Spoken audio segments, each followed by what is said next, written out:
partner in life. I'm ERIK MOLVAR, the Executive Director of Western Watersheds. Ladder? Yep, no problem. So we're just going to each tell you a little bit about how we came to the project and the creation of this, and then we'll open it up to questions from the audience.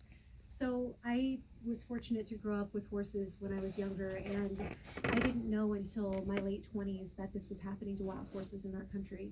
And I've said before that I felt such a sense of guilt that as a horse person, I didn't know that this was going on.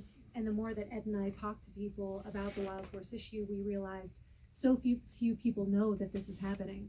And so we embarked on this to try to make a difference and to try to create change in the way that Blackfish or the Cove did for their respective species. And we've been to Washington, D.C. twice now, and we're trying to influence a very important bill.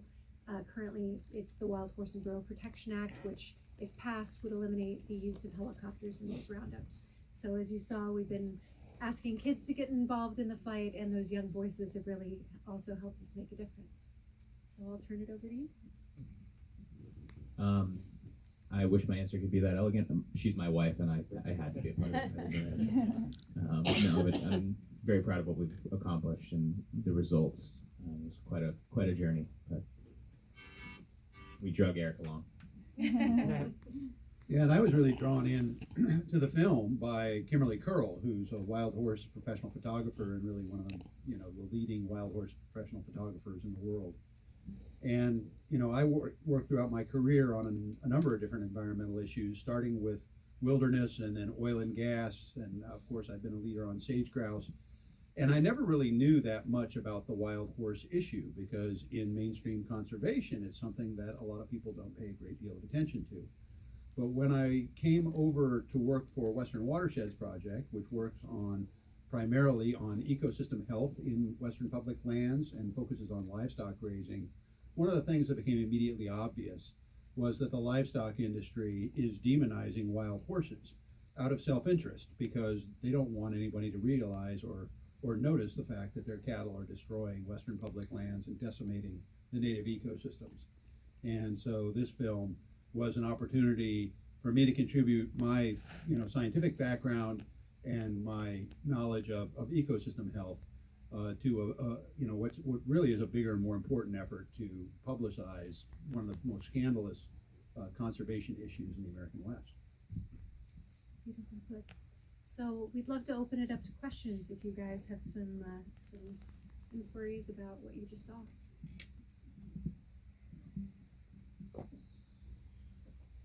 Yeah, in the back. So, I know that, there's a whole process that you go through in order to get attention to these kinds of situations. And obviously you've provided us with websites and suggested and recommend that we contact our Congress people to share our viewpoint and to try and change what appears to be a very, very irresponsible means of being able to control population growth, let's say on the wild or in the wild. But here's where things start to sour a little bit for me.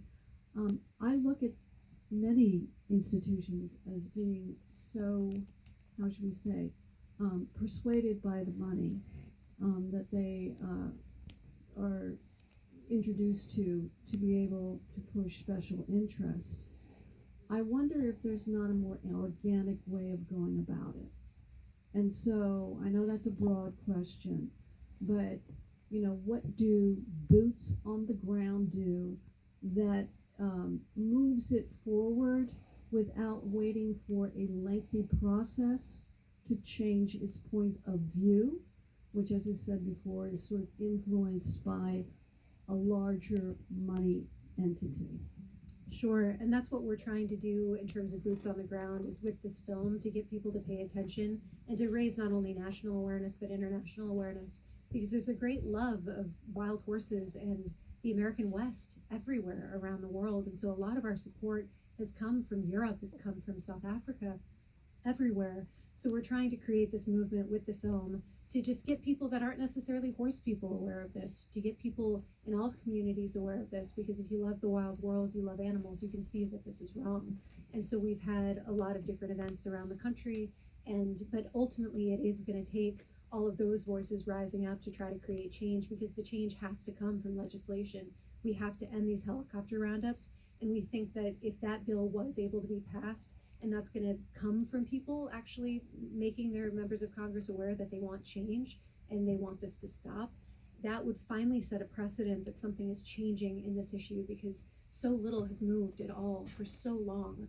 And that's obviously not even the be all end all with changing the issue. This is a much bigger fight to start protecting our public lands and to reintroduce predators, to reintroduce wolves and mountain lions, and to protect grizzly bears. And that's, you might have heard about the reintroduction of wolves in Yellowstone, and they're reintroducing wolves in Colorado this month. So there's a much greater fight that we need to take up to preserve our wild places. And I agree with you, a lot of that does need to come from grassroots movements and people doing rallies and just trying to incite some energy around this, because just so few people know. And having worked a little bit in DC and, you know, kind of had a lot of meetings on the Hill, one of the things that congressional offices can consistently tell me is, you know, if our office gets a couple of dozen emails and calls on a particular issue from our constituents, then we really elevate that issue and it starts getting talked about in our office. And, you know, the congresswoman from upstate New York needs to hear from people from upstate New York. You know, the congresswoman from Western Washington needs to hear from Western Washingtonians. And so many of these places don't have any wild horses in them in that congressional district, but they all have people who visit Western public lands. And one of the things that this movie has succeeded in doing is it reaches across the entire United States and energizes individuals from hundreds of congressional districts. And then those folks are contacting their congresspeople. And as a result, they're starting to recruit champions in Congress, like Dina Titus in Nevada, like Representative Cohen in Tennessee, who are really stepping forward on wild horse issues. Because it's one thing for a congressperson to say, you know, I'm really interested in this issue, tell me more. It's another thing for the congressperson to say, well, if a bill comes before me, I'll vote in favor. But it's a third thing for a congressperson to step out and take leadership on an issue. And that's what's really needed. And that's starting to happen in part because of this film.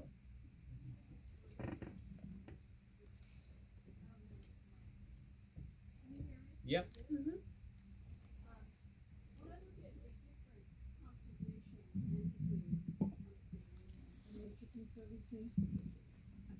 With their base of donors, they've been able to privatize a lot of land. It's under their ownership, and they're able to bring back species that are on different, you know, that have almost been eradicated.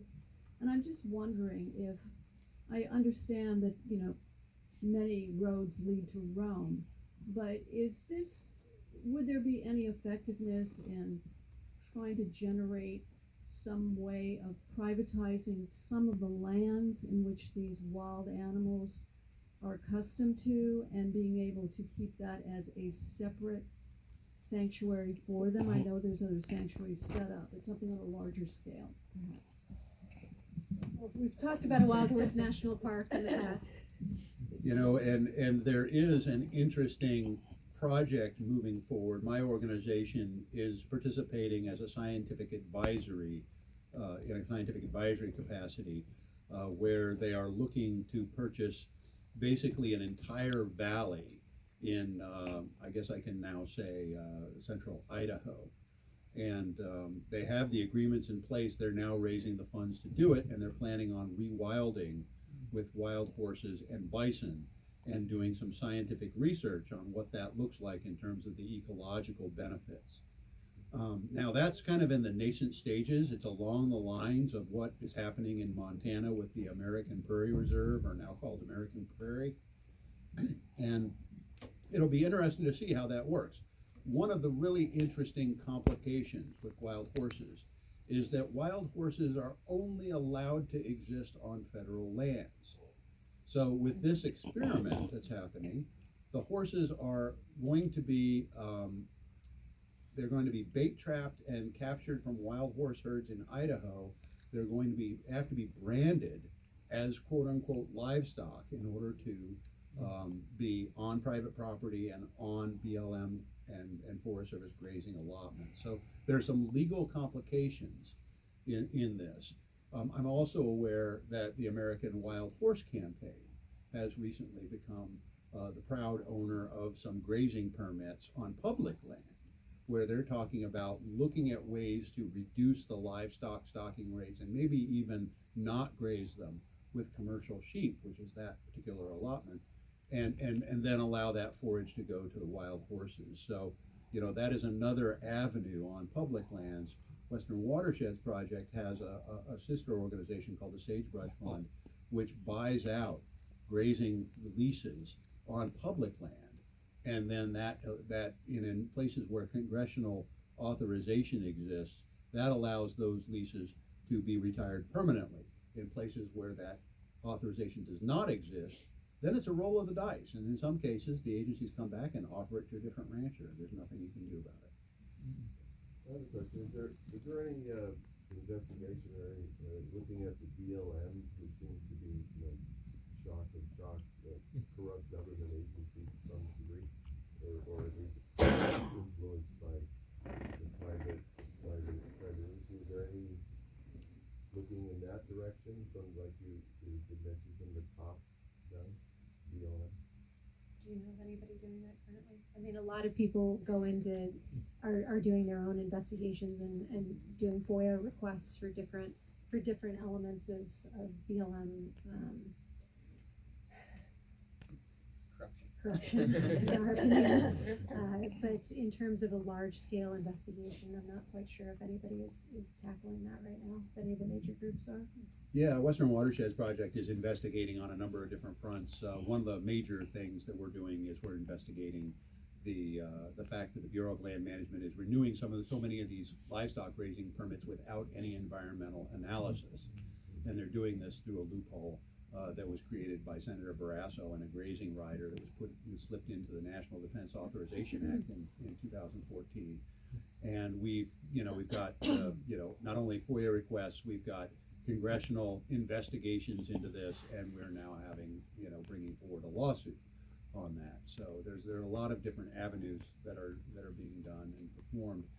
One of the things that came out of this film is that there's a woman in New York City who's a former New York Times staff person who has undertaken an investigation of journalism and federal messaging around wild horses and how they are basically creating a consistent false narrative in each one of their press releases that started right about 2013 or so and really ramped up to now. They've got hundreds of press releases getting cranked out every year.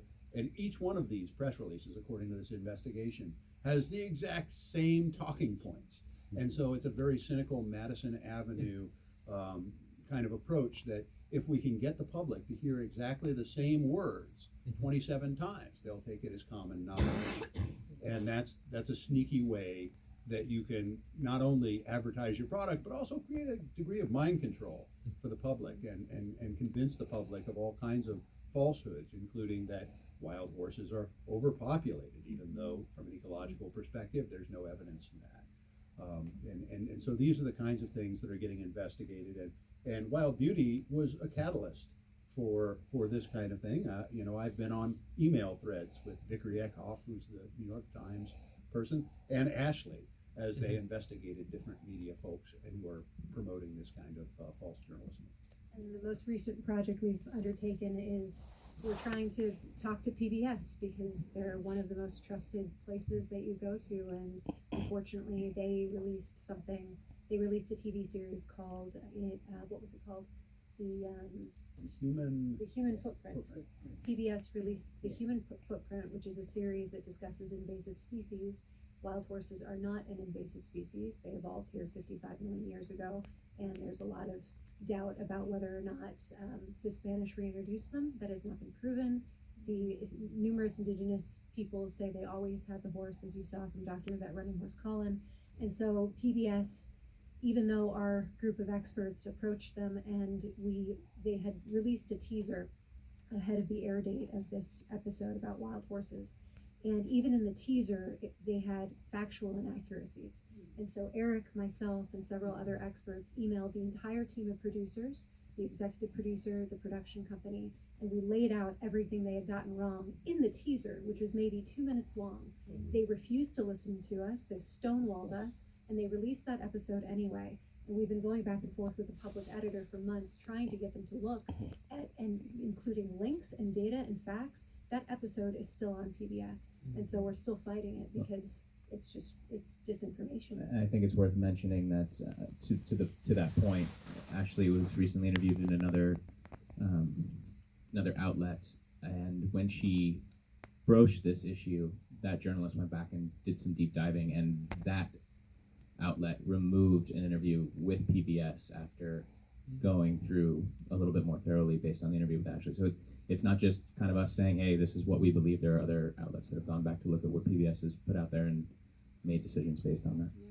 And that's the strength of the disinformation campaign that the Bureau of Land Management has very effectively put out. And as you saw in the film, as we're constantly being stuck behind a rock, or our observation rights have been denied, the BLM, they'll usually have a publicist at these roundups. And primarily as a narrative filmmaker, I work with actors, and it became so progressively disturbing over the years to see these different publicists acting out the script and taking the media away and getting them away from the advocates and parting them out to continue this narrative, so that when they come back, it's like it's a form of brainwashing almost, and it's wrong. So that's what we're trying to combat.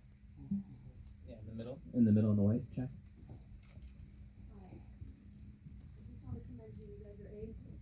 Thank you.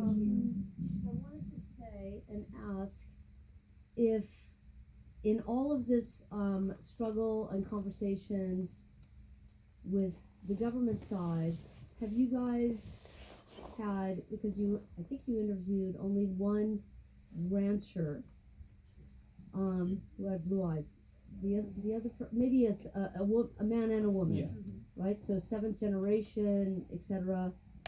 And inviting them back to the table, or maybe to first time to the table, in order to discuss, if there hasn't been empathy, what's your legacy going to be? Because you're making a boatload of money, so that's all good for future generations, but what is your legacy going to be? In order to discuss at the table, maybe you guys can, not you guys, the ranchers can come more and more and be part of the conversation.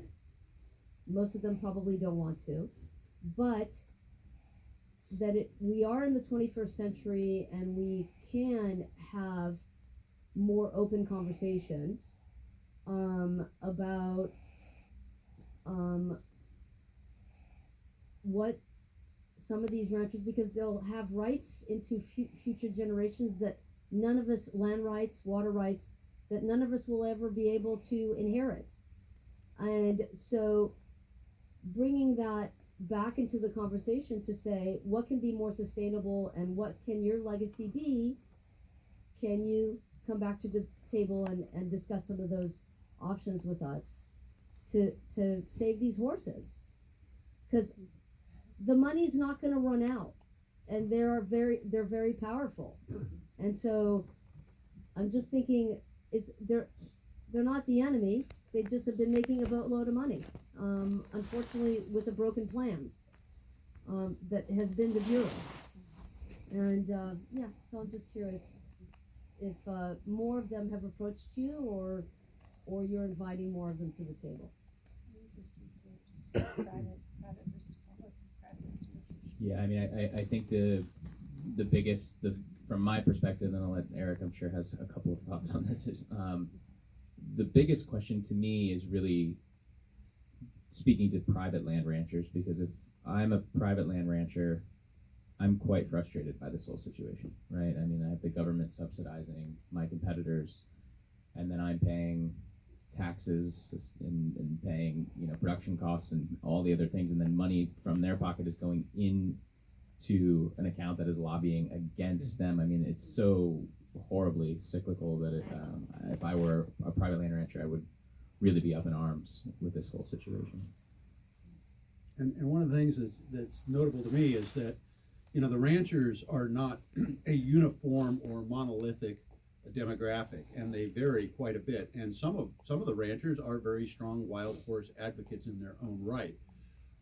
The interesting thing is that the big beef lobby corporations, the Protect the Harvest, the Farm Bureau, the National Cattlemen's Beef Association, exert tremendous pressure, not just politically in DC and not just through using their money, but on ranchers themselves to silence any rancher that wants to speak out outside of their chosen talking points or their chosen political agenda. And so, you know, there are a lot of ranchers out there who would like to see a much more ecologically sustainable livestock industry on public lands, but they are brutally repressed by the livestock associations and by their fellow ranchers in some cases, and things get pretty scary out there, frankly.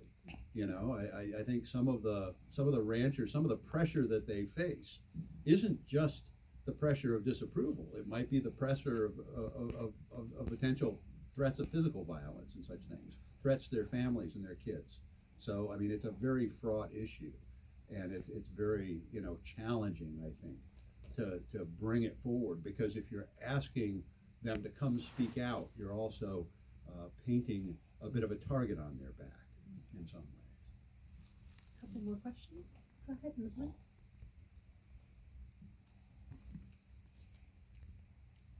Hi, I've been involved in a number of organizations who have gone out and done rescues.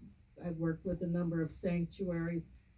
Our biggest frustration is really getting it out to the general public. And I think your film has done an outstanding job of really bringing it down to the layman so that they can really understand basically what it's like. I mean, there was such a human side to this.